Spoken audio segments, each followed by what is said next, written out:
السلام علیکم ناظرین، فارسی گرامر کے سلسلے کے ایک نئے سبق کے ساتھ ابوبکر کشموری آپ حضرات کے سامنے حاضر ہے۔ گزشتہ دو اسباق سے ہم حروف معنوی کی پہلی قسم یعنی حروف مفردہ پڑھ رہے ہیں۔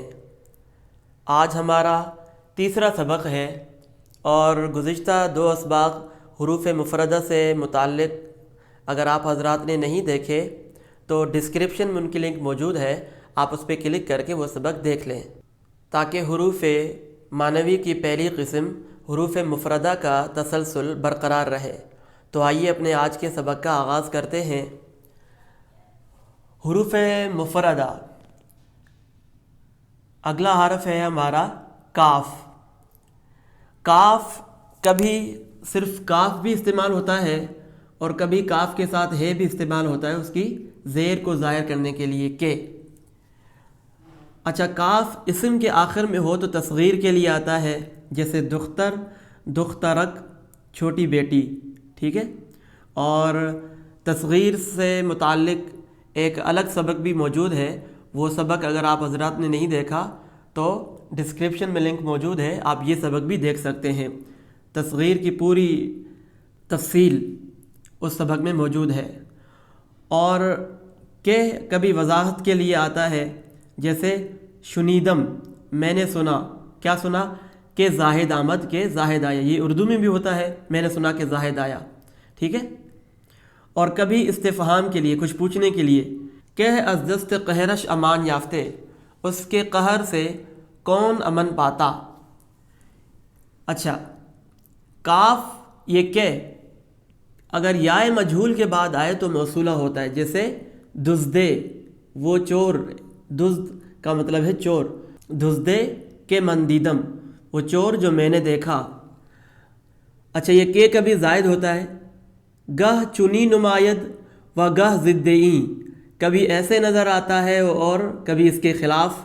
جز کے حیرانی نباشد کار دیں، یہاں پہ کہ کا کوئی مطلب نہیں ہو رہا کہ یہاں پہ زائد ہے، تو کیا ہوگا؟ جز حیرانی نباشد کار دین، دین کا کام سوائے حیرانگی کے کچھ نہیں، ٹھیک ہے۔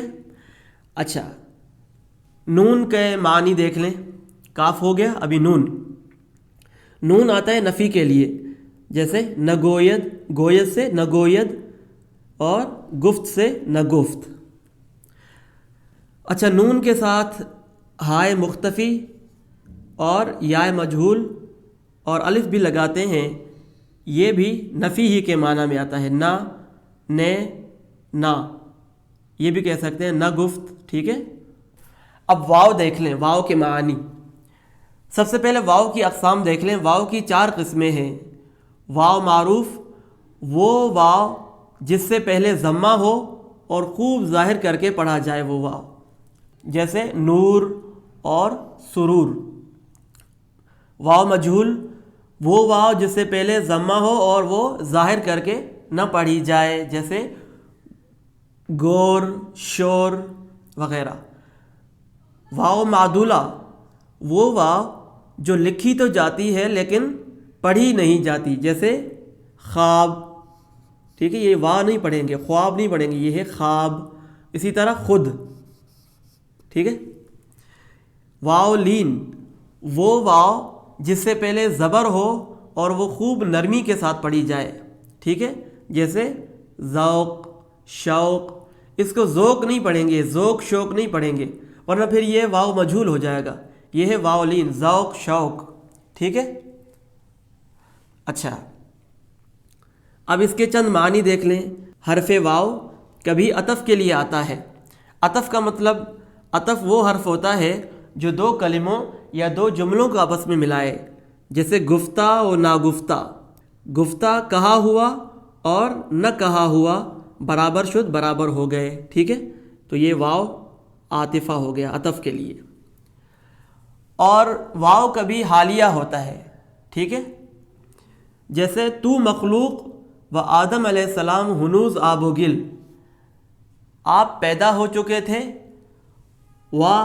واو کا مطلب دراں حالے کے کریں گے، یا پھر جبکہ آپ پیدا ہو چکے تھے جبکہ آدم علیہ السلام ہنوز مطلب ابھی تک آب و گل پانی اور مٹی تھے.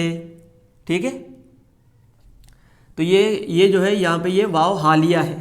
اچھا، یہ واو تصغیر کے لیے بھی آتی ہے. ٹھیک ہے، تصغیر کے لیے، اور یہ بات ہم نے آپ کو تصغیر کے ٹاپک میں بتائی تھی.